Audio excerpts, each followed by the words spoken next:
Assalamualaikum warahmatullahi wabarakatuh. Perkenalkan kami dari kelompok 8. Pada pagi hari ini kami akan melakukan presentasi Manajemen Pemasaran Strategik dengan dosen pengampu Bapak Drio Wirawan SEMM. Materi kami pada pagi hari ini ialah mengelola komunikasi pribadi. Anggota kelompok kami terdiri dari Alodia Salsabila Azhara, NPM 1911011020, Evando Van Lichin 1911011022, dan saya sendiri Farani Amalia NPM 1911011006. Submateri yang akan kita bahas pada pagi hari ini ialah pemasaran langsung, pemasaran interaktif, berita dari mulut ke mulut, merancang tenaga penjualan, mengelola tenaga penjualan, dan prinsip-prinsip penjualan personal. Yang pertama ialah pemasaran langsung. Pemasaran langsung atau direct marketing adalah penggunaan saluran langsung konsumen untuk menjangkau dan mengirimkan barang dan jasa kepada pelanggan tanpa menggunakan perantara pemasaran. Pemasar langsung dapat menggunakan sejumlah saluran untuk menjangkau calon pelanggan dan pelanggan perorangan, seperti surat langsung, katalog pemasaran, telemarketing, TV interaktif, kos, situs web, dan peralatan bergerak atau mobile. Terdapat manfaat pemasaran langsung. Yang pertama ialah bagi penjual.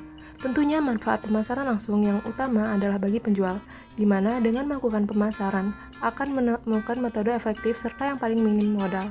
Selain itu, tanggapan akan bisa dirasakan sehingga penjual akan mengetahui manakah cara promosi yang paling benar.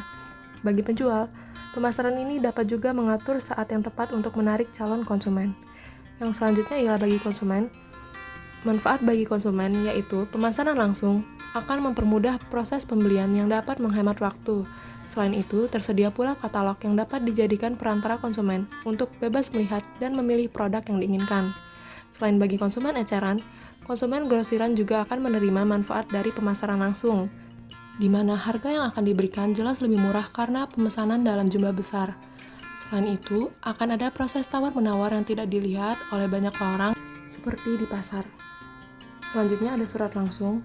Pemasaran melalui surat atau pengeposan langsung berarti mengirimkan penawaran, pengumuman, pengingat, atau barang lain ke konsumen perorangan.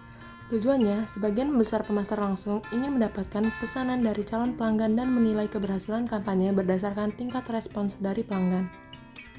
Berikut ini ialah contoh surat langsung yang dikirimkan melalui email. Selanjutnya ialah surat langsung dari produk naik, pasar sasaran, dan prospek. Hari ini, jaringan sebagian besar pemasaran langsung menerapkan formula RFM, resensi, frekuensi, monetary amount, untuk memilih pelanggan menurut berapa banyak waktu berlalu sejak pembelian terakhir mereka, berapa kali mereka membeli, dan berapa banyak uang yang mereka habiskan sejak menjadi pelanggan. Pemasar juga mengidentifikasi calon pelanggan berdasarkan usia, jenis kelamin, penghasilan, pendidikan, pembelian pesanan surat sebelumnya, dan kejadian. Elemen penawaran, produk, penawaran, media, metode distribusi, dan strategi kreatif. Pemasaran surat langsung harus memastikan 5 komponen surat, yaitu yang pertama, amplop luar harus berisi ilustrasi. Yang kedua, surat penjualan singkat dengan kertas yang berkualitas baik. Yang ketiga, pamflet berwarna yang menyertai surat. Yang keempat, menampilkan nomor call center bebas, pulsa, dan situs web. Dan yang terakhir, amplop jawaban dengan perangko gratis. Menguji elemen. Salah satu keunggulan besar pemasaran langsung adalah kemampuan untuk menguji, di bawah kondisi pasar sebenarnya, berbagai elemen strategi penawaran seperti produk, fitur produk, kerangka dasar penulisan, jenis jasa pengiriman surat, amplop, harga, atau daftar alamat surat. Mengukur keberhasilan kampanye nilai seumur hidup.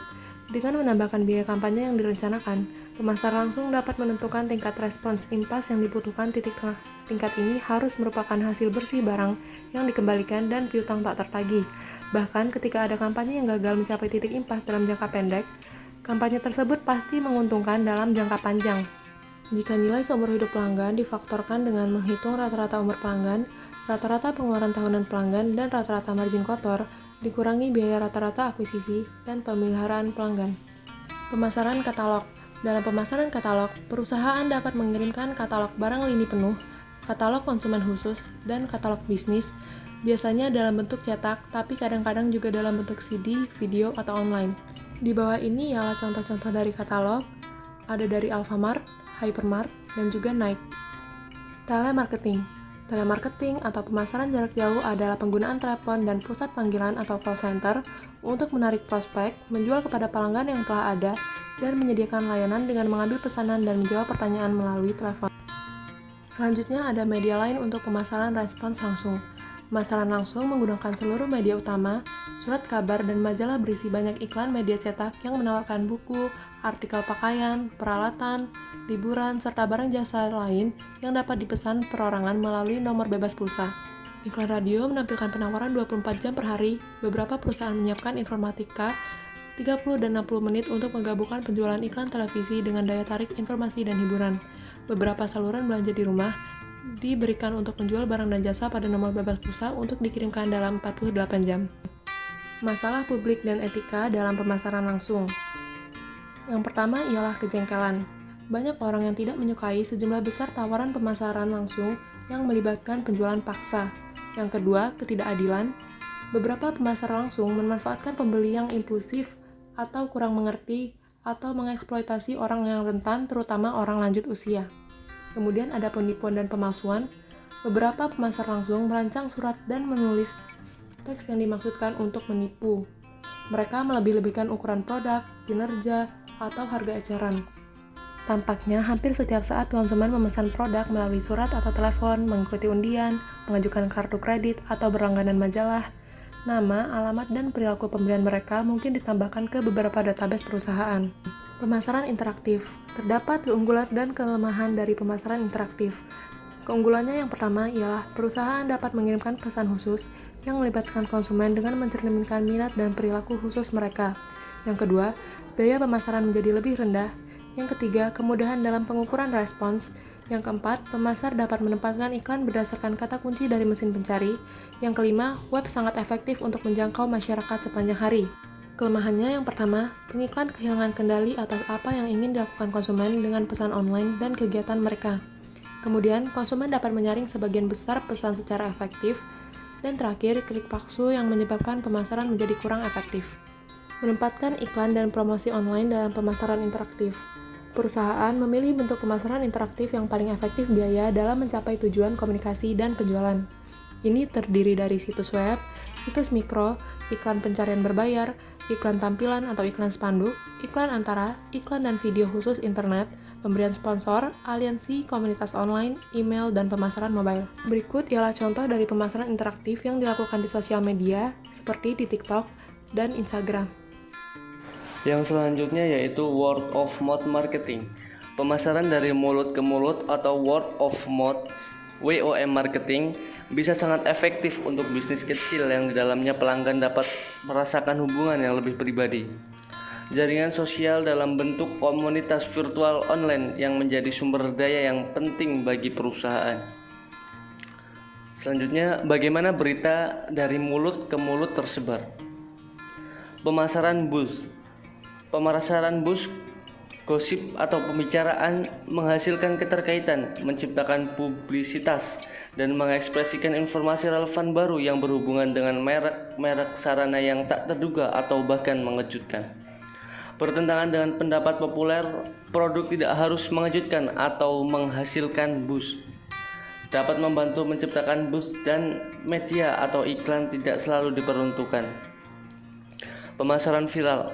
Pemasaran viral atau menular seperti virus adalah bentuk lain berita dari mulut ke mulut atau berita dari satu klik mouse ke klik mouse berikutnya, word of mouth, yang mendorong konsumen menceritakan produk dan jasa yang dikembangkan perusahaan atau informasi audio video kepada orang lain secara online. Yang selanjutnya, bagaimana berita dari mulut ke mulut dapat tersebar? Opini leader atau pemimpin opini. Riset komunikasi mengajukan pandangan struktur sosial baru tentang komunikasi antara pribadi. Menurut mereka, masyarakat terdiri dari faksi kelompok kecil yang anggotanya sering berinteraksi. Anggota faksi memiliki kesamaan dan kedekatan mereka memfasilitasi komunikasi efektif, tetapi juga melindungi faksi dari ide baru. Tantangannya adalah menciptakan keterbukaan yang lebih besar sehingga faksi bertukar informasi dengan faksi lain dengan masyarakat. Keterbukaan ini dibantu oleh orang-orang berfungsi sebagai penghubung dan menghubungkan dua atau lebih faksi tanpa menjadi anggota faksi-faksi tersebut, dan penghambatan orang yang menjadi anggota faksi dan terhubung dengan seorang di faksi lain. Blog, jurnal atau buku harian online yang diperbarui secara teratur menjadi gerai penting bagi berita dari mulut ke mulut. Blog sangat bervariasi. Sebagian blog adalah blog pribadi bagi teman atau keluarga, sedangkan blog lainnya dirancang untuk menjangkau dan mempengaruhi banyak pemirsa. Menurut pemirsa pencairan blog Technorati, setiap hari lebih dari 175.000 baru diciptakan dari blog lama, diperbarui dengan lebih dari 1,6 juta. Hal yang harus dilakukan dan tidak boleh dilakukan oleh berita dari mulut ke mulut. Yang pertama yaitu membayar dengan umpan balik. Anda tidak perlu membayar tunai untuk membuat seseorang mengatakan sesuatu tentang produk Anda. Mereka sudah melakukannya. Cara-cara untuk memungkinkan pelanggan Anda berkomunikasi dengan Anda, lalu dengarkan mereka dan berikan mereka dukungan dan apresiasi yang nyata. Selanjutnya, memaksa untuk terbuka. Keberhasilan kampanye dalam mungkin reputasi perusahaan Anda bergantung pada keterbukaan peserta berita dari mulut ke mulut. Jika Anda menciptakan program dari mulut ke mulut yang teratur, sukarelawan akan dengan tulus melakukannya. Dan selanjutnya, menuntut kejujuran. Jika Anda mendengar dengan seksama, Anda akan menyadari bahwa pendapat yang jujur lebih mempengaruhi kepuasan pembeli dibandingkan pendapat positif yang patut dipertanyakan. Yang selanjutnya, membantu pelanggan menceritakan kisah. Konsumen menempatkan produk dalam konteks kehidupan mereka sehari-hari. Jika sepatu pelari membantunya mendapatkan hasil produk terbaik dalam maraton, ia akan lakukan saja, akan tetapi ia menceritakan tentang bagaimana sepatu lari itu menguntungkan langkahnya. Selanjutnya, jangan menggunakan skenario. Selama bertahun-tahun, pemasaran menggunakan pasar mereka sebagai semboyan yang membuat produk tampak sempurna, mendorong peserta berita dari mulut ke mulut untuk mengulangi pesan ini merupakan hal yang aneh dan tidak alami. Selanjutnya, jangan merencanakan. Berita dari mulut ke mulut adalah kejadian spontan. Berita ini dapat terjadi kapanpun dan dimanapun. Dan ya, berita ini tidak dapat terjadi bahkan ketika Anda menginginkannya. Jika Anda berusaha memaksa berita dari mulut ke mulut terjadi ketika saatnya tidak tepat atau tidak nyaman, hasilnya tidak akan membuat berita yang sebenarnya. Selanjutnya yaitu jangan menjual. Aneh bila perusahaan Anda memperkenalkan wiraniaga yang terlebih dari bermutu. Biarkan mereka melakukan pekerjaan mereka. Biarkan sukarelawan berita dari mulut ke mulut membicarakan kisahnya. Tidak ada yang ingin menjual produk dengan terpaksa. Jangan mengabaikan. Mendengarkan berita dari mulut ke mulut tentang produk Anda seperti perjalanan ke dokter gigi. Tidak nyaman untuk sesaat, tapi manfaatnya berlangsung seumur hidup. Mengukur efektif berita dari mulut ke mulut. Dalam mengukur keberhasilan viral situs web Jack Rabbit Institute.com yang direncanakan untuk mendukung pemilik bisnis kecil baru, Institute mengidentifikasi blog yang memilih pada mulanya dipasang oleh beberapa blogger berpengaruh berdasarkan ulasan atau menulis cerita mereka sendiri. Institute menggolongkan setiap blog menurut kecepatan.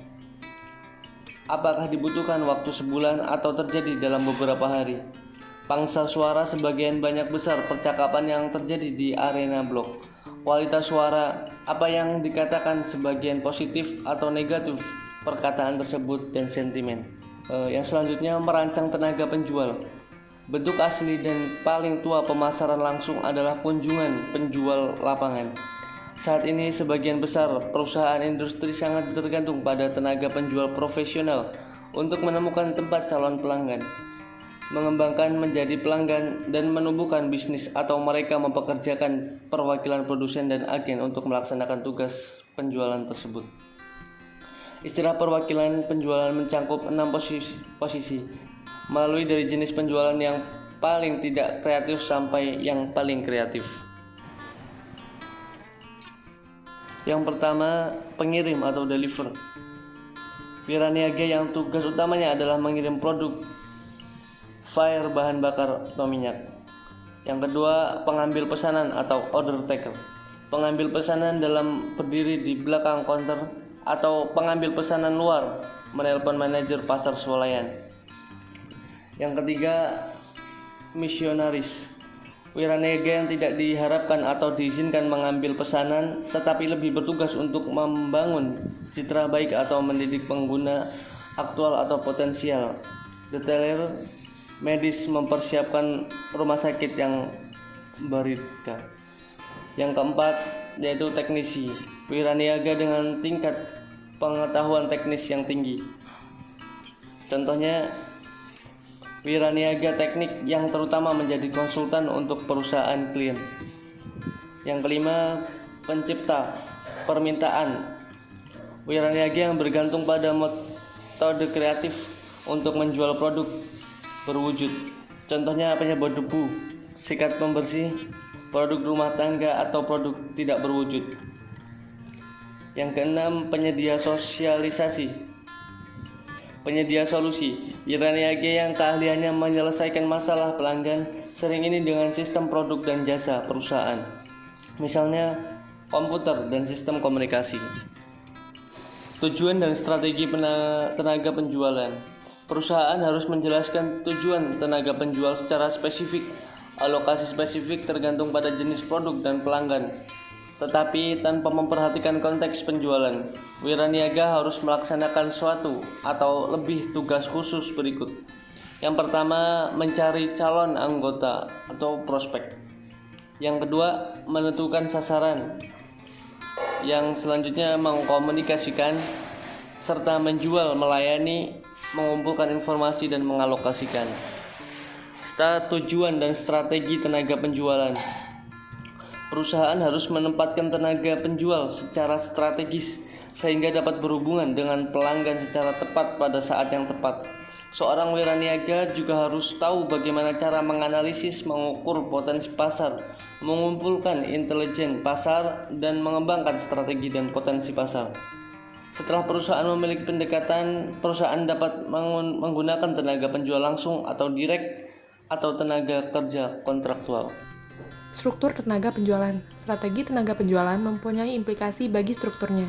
Perusahaan yang menjual satu lini produk ke satu industri pengguna akhir dengan pelanggan di banyak lokasi akan menggunakan struktur teritorial. Perusahaan yang menjual banyak produk ke berbagai jenis pelanggan mungkin memerlukan struktur produk atau pasar. Beberapa perusahaan memerlukan struktur yang lebih kompleks. Ukuran tenaga penjualan. Para tenaga penjualan harus dapat mengukur dan menentukan beberapa jumlah beban kerja yang dapat dia jangkau melalui pendekatan. Tahap-tahap pendekatan beban kerja. Mengelompokkan pelanggan ke dalam kelas dan ukuran. Menentukan frekuensi kunjungan yang diinginkan. Mengalihkan jumlah pelanggan dalam setiap kelas ukuran dengan frekuensi kunjungan bersesuaian untuk mendapatkan total beban kerja. Menentukan rata-rata jumlah kunjungan yang dapat dilakukan wiraniaga per tahun. Membagi total kunjungan per tahun yang diperlukan dengan rata-rata kunjungan tahunan yang dilakukan oleh wiraniaga untuk mendapatkan jumlah yang dibutuhkan. Kemudian, kompensasi tenaga penjualan. Untuk mendapatkan tenaga penjualan yang berkualitas, perusahaan harus memberikan kompensasi yang menarik bagi wiraniaga. Perusahaan harus menghitung keempat komponen kompensasi, yaitu jumlah tetap gaji dimaksudkan untuk memuaskan kebutuhan akan stabilitas penghasilan. Jumlah variabel bisa berupa komisi bonus atau pembagian laba dimaksudkan untuk merangsang dan menghargai usaha. Tunjangan pengeluaran memungkinkan wiraniaga mendapat pengganti biaya dari biaya operasional yang harus diberikan oleh perusahaan. Manfaat seperti liburan yang dibayar perusahaan, manfaat rumah sakit atau kecelakaan, pensiun, dan asuransi jiwa dimaksudkan untuk memberikan keamanan dan kepuasan kerja. Selanjutnya masuk pada bagian mengelola tenaga penjualan. Pada mengelola tenaga penjualan dibagi menjadi 5 tahap. Yang pertama, merekrut dan memilih wiraniaga. Inti tenaga penjualan yang berhasil adalah sarana memilih wiraniaga yang efektif. Setelah manajemen mengembangkan kriteria seleksi, manajemen harus merekrut. Departemen Sumber Daya Manusia mencari pelamar baru dengan mengumpulkan nama dari wiraniaga yang sudah ada, menggunakan agensi pencari kerja, memasang iklan lowongan kerja, dan menghubungi mahasiswa. Prosedur pemilihan dapat bervariasi dari wawancara tidak resmi hingga pengujian dan wawancara yang lama. Tahap selanjutnya, melatih dan mensupervisi wiraniaga.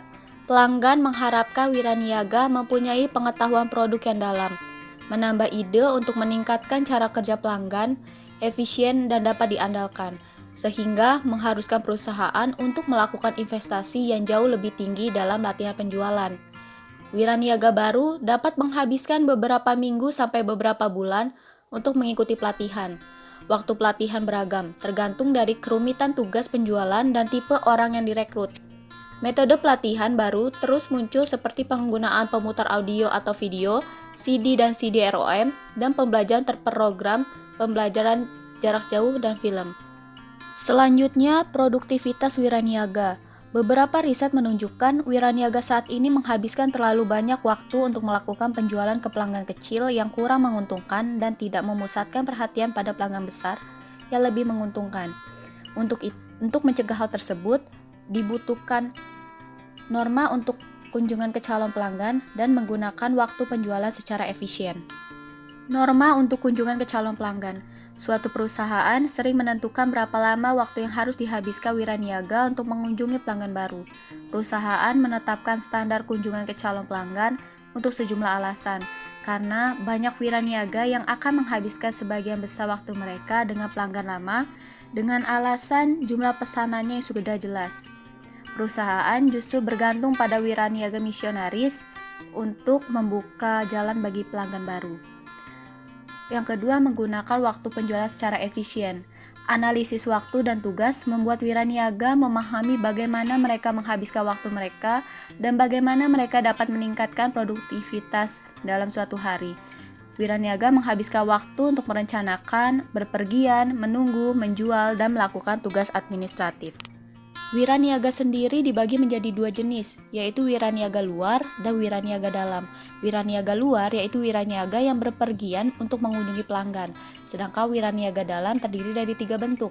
Yang pertama, bagian dukungan teknis, memberikan informasi teknis dan menjawab pertanyaan pelanggan.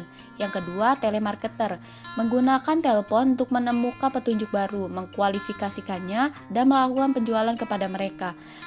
Yang ketiga, ada asisten penjualan, memberikan dukungan administratif untuk wiraniaga luar, menelpon untuk mengkonfirmasi perjanjian, melakukan pemeriksaan kredit, menindaklanjuti pengiriman, dan menjawab pertanyaan pelanggan. Tahap selanjutnya dari mengelola tenaga penjualan yaitu memotivasi wiraniaga. Mayoritas wiraniaga membutuhkan dorongan dan insentif khusus, terutama wiraniaga yang berada di lapangan dan harus menghadapi berbagai tantangan harian. Sebagian besar pemasar percaya bahwa semakin tinggi motivasi wiraniaga, semakin besar usaha dan kinerja, penghargaan, dan kepuasan yang dihasilkan. Semuanya menghasilkan motivasi lebih lanjut. Pemasar memperkuat semua jenis penghargaan intrinsik dan ekstrinsik. Salah satu penelitian yang mengukur arti penting berbagai penghargaan menemukan bahwa penghargaan dengan nilai tertinggi adalah bayaran, promosi, perkembangan pribadi, dan pencapaian. Dan penghargaan yang nilainya paling sedikit atau paling rendah adalah rasa suka dan hormat, rasa aman dan pengakuan. Dengan kata lain, wiraniaga sangat termotivasi oleh bayaran dan peluang untuk maju dan memuaskan kebutuhan intrinsik mereka dan sedikit termotivasi oleh pujian dan rasa aman. Tahap selanjutnya mengevaluasi wiraniaga. Untuk mengevaluasi wiraniaga dibutuhkan sumber informasi dan evaluasi resmi. Sumber informasi terpenting tentang wiraniaga adalah laporan penjualan, informasi tambahan data melalui observasi pribadi, laporan wiraniaga itu sendiri, surat dan keluhan pelanggan, survei pelanggan, dan obrolan dengan wiraniaga lain. Banyak perusahaan mengharuskan wiraniaga mengembangkan rencana pemasaran daerah tahunan yang di dalamnya memberikan garis besar program mereka untuk mengembangkan pelanggan baru dan meningkatkan bisnis dari pelanggan lama. Yang kedua, evaluasi resmi. Laporan tenaga penjualan beserta observasi lain memberikan bahan mentah bagi evaluasi titik. Ada beberapa pendekatan untuk melakukan evaluasi. Salah satu jenis evaluasi membandingkan kinerja saat ini dengan kinerja masa lalu. Setelah membahas tahap-tahap dalam mengelola tenaga penjualan, selanjutnya ialah prinsip-prinsip penjualan personal. Penjualan personal adalah seni kuno. Wiraniaga diajarkan metode SPIN untuk membangun hubungan jangka panjang dengan pertanyaan seperti pertanyaan situasi atau situation questions. Pertanyaan ini menanyakan tentang fakta atau mengeksplorasi situasi pembeli saat ini. Misalnya, apa sistem yang Anda gunakan untuk tagihan pelanggan Anda? Yang kedua, pertanyaan masalah atau problem questions. Pertanyaan ini berhubungan dengan masalah kesulitan dan ketidakpuasan yang dialami pembeli. Misalnya, bagian sistem mana yang sering menimbulkan kesalahan? Yang ketiga, pertanyaan implikasi atau implication questions. Pertanyaan ini menanyakan tentang konsekuensi atau pengaruh masalah, kesulitan, atau ketidakpuasan pembeli. Misalnya, bagaimana masalah ini mempengaruhi produktivitas orang Anda. Dan yang terakhir, pertanyaan kebutuhan imbal balik atau need payoff questions. Pertanyaan ini tentang nilai atau kegunaan solusi yang direncanakan. Misalnya, berapa yang akan Anda hemat bila perusahaan Anda dapat membantu mengurangi kesalahan sebesar 80%. Pembahasan selanjutnya ialah 6 langkah dari langkah-langkah utama dalam penjualan efektif. Yang pertama, mencari calon pelanggan atau memprospek dan mengkualifikasikannya. Perusahaan mengkualifikasikan petunjuk dengan menghubungi calon pelanggan lewat surat atau telepon untuk menilai tingkat minat dan kapasitas keuangan mereka. Langkah kedua yaitu pra-pendekatan. Wiraniaga harus belajar sebaik mungkin tentang perusahaan calon pelanggan dan pembelinya. Wiraniaga harus menetapkan tujuan kunjungan, mengkualifikasikan calon pelanggan, mengumpulkan informasi, melakukan penjualan segera. Tugas lain adalah memilih pendekatan kontak terbaik, apakah kunjungan pribadi, telepon, atau surat. Karena pada akhirnya Wiraniaga harus merencanakan keseluruhan strategi penjualan untuk pelanggan. Langkah ketiga yaitu presentasi dan demonstrasi. Karena Wiraniaga menyampaikan kisah produk mereka kepada pembeli menggunakan pendekatan fitur atau keunggulan, manfaat, dan nilai. Dan langkah keempat, mengatasi keberatan. Untuk menangani keberatan ini, Wiraniaga mempertahankan pendekatan positif, meminta pembeli mengklarifikasi keberatan, mengajukan pertanyaan dengan cara di mana pembeli menjawab keberatannya sendiri, menyangkal keakuratan hal yang menjadi keberatan tersebut, atau mengubahnya menjadi alasan untuk membeli. Langkah kelima dan langkah keenam dari 6 langkah utama dalam penjualan efektif. Langkah kelima, penutupan. Tanda penutupan dari pembeli meliputi tindakan fisik, pernyataan atau komentar dan pertanyaan. Wiraniaga dapat menanyakan pesanan, merekapitulasi poin-poin yang telah disepakati, menawarkan untuk membantu menulis pesan, dan bertanya apakah pembeli menginginkan produk lain. Membuat pembeli mengambil pilihan kecil seperti warna dan ukuran, menunjukkan kerugian apa yang dapat dialami pembeli jika tidak melakukan pemesanan sekarang. Langkah keenam, tindak lanjut dan pemeliharaan. Tindak lanjut dan pemeliharaan diperlukan untuk memastikan kepuasan pelanggan dan terulangnya kerjasama. Segera setelah menutup penjualan, Wiraniaga harus menyatukan semua data yang diperlukan tentang waktu pengiriman, cara pembelian, dan masalah penting bagi pelanggan. Wiraniaga harus menjadwalkan kunjungan tindak lanjut setelah pengiriman untuk memastikan pemasangan, instruksi dan layanan yang tepat dan mendeteksi semua masalah, memastikan minat Wiraniaga kepada pembeli dan mengurangi disonansi kognitif. Wiraniaga harus mengembangkan rencana pemeliharaan dan pertumbuhan bagi pelanggan. Selanjutnya ada relationship marketing atau pemasaran hubungan. Prinsip penjualan personal dan negosiasi sebagian besar berorientasi pada transaksi karena tujuan mereka adalah menutup penjualan tertentu, tetapi dalam banyak kasus perusahaan tidak mencari penjualan segera, tetapi lebih mencari hubungan pelanggan pemasok jangka panjang. Pelanggan menyukai pemasok yang dapat menjual dan menghantarkan rangkaian produk dan jasa yang terkoordinasi ke banyak lokasi, yang dapat menyelesaikan masalah dengan cepat di berbagai lokasi dan dapat bekerja sama secara erat dengan tim pelanggan untuk meningkatkan produk dan proses. Wiraniaga yang bekerja sama dengan pelanggan kunci harus melakukan lebih dari sekedar menelpon. Demikian pemaparan materi dari kelompok kami, dilanjutkan dengan penampilan video, contoh, dan studi kasus.